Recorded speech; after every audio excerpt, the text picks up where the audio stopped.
Well, think about your responsibilities and your role. I know you've been there for about 10 months, correct? And what are your three top challenges that you've faced, and how have you sought to address those challenges? So, I think the biggest challenge really that we run into is just the sort of culture of government, right? So I was saying before that the way I look at what our office does is to find undervalued assets or underutilized assets across the department and recognize the value in those things. And if I look at data as sort of the initial effort that we undertook for this, I think you can definitely look at it from that perspective. We have massive amounts of data stored within the department that we either collect or create or curate.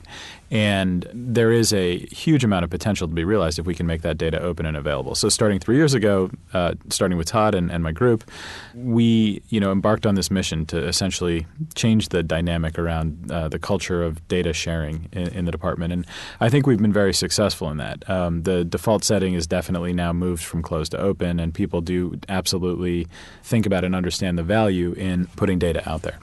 And so I think if we look at sort of that process as an analog to other processes that we might undertake to recognize value in other assets, the one that I have really been thinking a lot about recently is the asset of people. Right. Mm-hmm. So I mentioned in the beginning that the department is massive, right?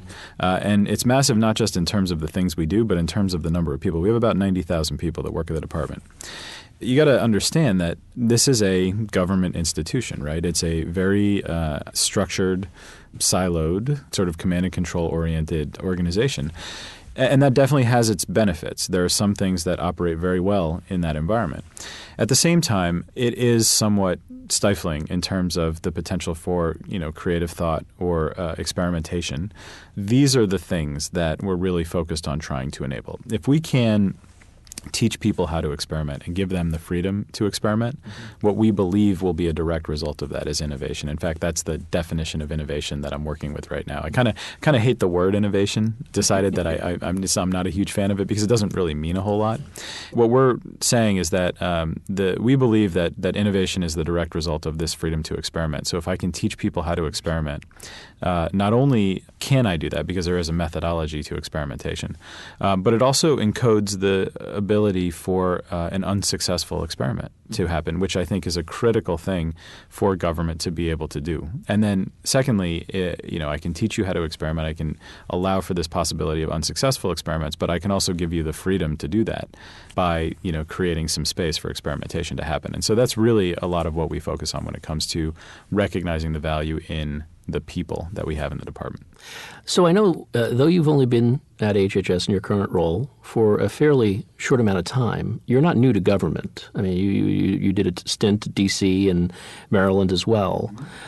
Leading innovation, a word that you're not too particularly fond of, but nonetheless, in such an expansive department, can be fraught with unanticipated surprises. What has surprised you since taking your role?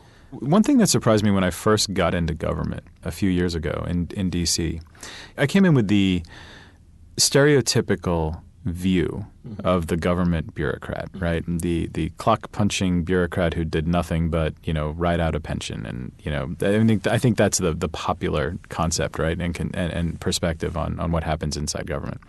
And what I found, and this has literally repeated itself in D.C. and in Maryland and now in HHS, is that I have met and worked with now some of the smartest and most dedicated people I've ever had the opportunity to come into contact with in my life. And that gives me great hope, right? Because most of the people that, if you work for government, you're working for government not because you're getting paid a lot of money. You're doing it typically for the right reasons. And so that's been a huge surprise for me, just given my initial kind of sort of stereotypical view coming in.